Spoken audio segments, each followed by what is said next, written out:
세계 각국에서 한국을 찾는 외국인들 중에는 평소 까다로운 입맛과 높은 기준을 가진 사람들도 적지 않습니다. 하지만 이들도 한국에 발을 들이면 예상치 못한 감동과 설렘을 만나며 기존의 생각을 완전히 바꾸곤 합니다. 한국의 푸짐한 음식, 따뜻한 사람들의 정, 편리한 생활 문화, 아름다운 자연과 역사가 어우러진 모습은 그들을 깊이 매료시키고 결국엔 한국에서 살고 싶은 진솔한 마음을 품게 만듭니다. 우리에게는 평범한 일상의 하나하나가 이들에게는 어떤 특별한 의미로 다가오는지 오늘 또 다른 외국인들의 감동 이야기를 통해 함께 느껴보겠습니다. 러시아에서 온 리사는 한국인 남편과 결혼하여 한국에 왔지만 처음에는 문화 차이와 생활 환경의 어색함을 느꼈습니다. 까다로운 입맛을 가진 그녀는 한국 음식에 쉽게 적응하지 못했고 생활 속 작은 불편함도 쉽게 견디지 못했습니다. 하지만 남편의 부모님과 주변 이웃들의 따뜻한 배려가 그녀의 마음을 점차 녹여주었습니다. 특히 시어머니는 리사의 입맛에 맞춰 요리를 만들어주고 한국 생활의 팁을 차근차근 알려주며 그녀를 자신의 딸처럼 대해주었습니다. 리사는 시어머니가 만드신 짜파구리를 처음 맛봤을 때 깜짝 놀랐습니다. 이 음식은 정말 신기해.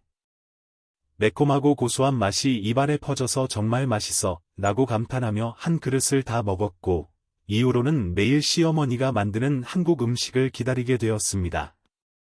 시어머니는 리사가 한국어를 잘못해서 어려움을 겪는다는 점을 알고 매일 함께 이야기를 나누며 한국어를 가르쳐 주었고 심지어 리사의 친정엄마가 한국에 방문했을 때는 몸조리원을 등록해 주어 큰 배려를 베풀었습니다. 이런 시어머니의 정 때문에 리사는 한국에서 살아가는 것이 정말 행복해.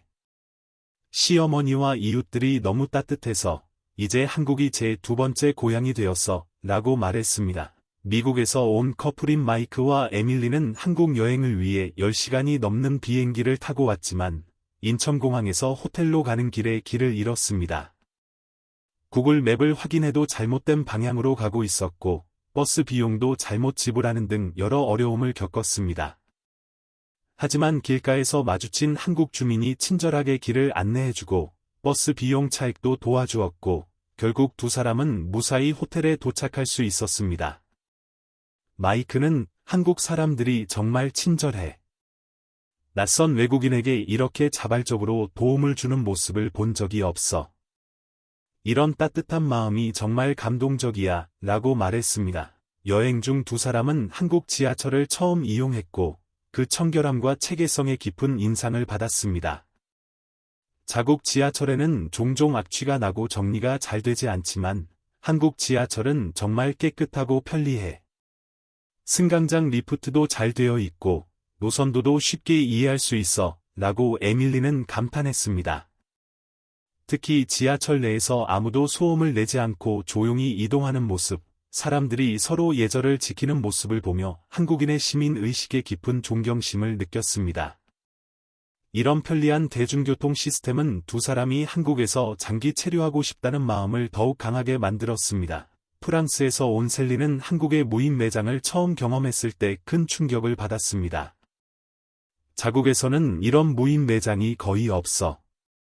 스스로 상품을 골라 결제하는 과정이 정말 신기하고 편리했라고 말하며 아이스크림과 간식을 구매해 보았고 매장의 깔끔함과 다양한 상품 구성에도 감탄했습니다. 특히 메로나 아이스크림을 맛본 셀리는 이 맛은 정말 환상적이야. 달콤하면서도 시원해서 매일 먹고 싶어 라고 말하며 한국의 간식 문화에 빠졌습니다. 이런 소소한 편리함과 다양한 먹거리가 셀리에게 한국 생활의 매력을 전달했습니다. 한국의 봄은 외국인들에게 또 다른 매력을 선사합니다. 캐나다에서 온 가족은 벚꽃이 만개한 거리를 걷며 눈을 뗄 수 없었습니다. 이렇게 아름다운 꽃을 한꺼번에 보는 건 처음이야. 하늘과 벚꽃이 어우러진 풍경이 마치 그림 같아 라고 아버지는 말하며 사진을 촬영했고 아이들은 벚꽃 잎을 주워 노는 모습을 보여주었습니다. 닐은 벚꽃을 보며 다음 봄에도 한국에 와서 이 아름다운 풍경을 다시 보고 싶어 라고 다짐했고 한국의 사계절 매력을 깊이 체험했습니다. 조용하고 아름다운 벚꽃거리는 그들에게 큰 힐링을 주었고 한국에 대한 호감도를 크게 높여주었습니다. 한국 전통 한옥에 머물렀던 영국인 네이만드는 그 아름다움에 완전히 빠졌습니다. 전통과 현대가 조화를 이루는 공간이 정말 아름다워. 나무의 향기가 나고 창문을 열면 자연의 풍경이 보이는 모습은 평온함을 주어 라고 말했습니다.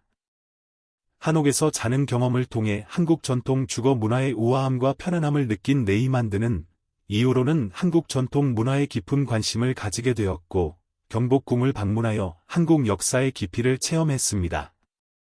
웅장한 궁궐과 역사적인 건축물을 보며 한국은 역사와 문화가 잘 보존된 나라야. 이런 아름다운 문화를 가지고 있는 것이 정말 자랑스러워 라고 감탄했습니다. 한국 음식의 매력은 외국인을 사로잡는 가장 큰 힘 중 하나입니다.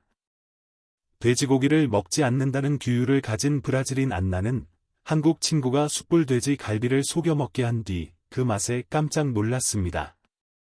이것이 돼지고기라고? 믿을 수 없어. 바삭한 것과 촉촉한 속, 양념이 아주 잘 배어 있어. 이런 맛은 본 적이 없어 라고 말하며 계속해서 먹었고 이후로는 한국 고기의 맛에 완전히 빠졌습니다. 또한 한우 꽃등심을 처음 맛본 안나는 고기가 정말 부드러워. 입에 넣자마자 육즙이 퍼져서 정말 맛있어 라고 감탄하며 한국 음식의 다양함과 풍부한 맛을 체험했습니다. 한국인의 푸짐한 정은 외국인들에게 가장 깊은 감동을 줍니다. 서울역에서 노숙자에게 따뜻한 한 끼 식사를 대접한 독일인 토마스는 노숙자의 이야기를 듣고 깊은 울컥함을 느꼈습니다. 한국 사람들도 먹고 살기 바빠도 어려운 이웃을 외면하지 않는 모습이 정말 멋지다. 작은 배려가 큰 위로가 되는 걸 오늘 직접 경험해서 라고 말했습니다. 토마스는 노숙자에게 따뜻한 옷도 선물해 주었고 이후로는 한국의 사회적 관심과 따뜻한 인심에 깊은 인상을 받았습니다. 이런 경험을 통해 토마스는 한국은 단순히 살기 편한 나라가 아니라 마음이 따뜻한 나라야 라고 말했습니다.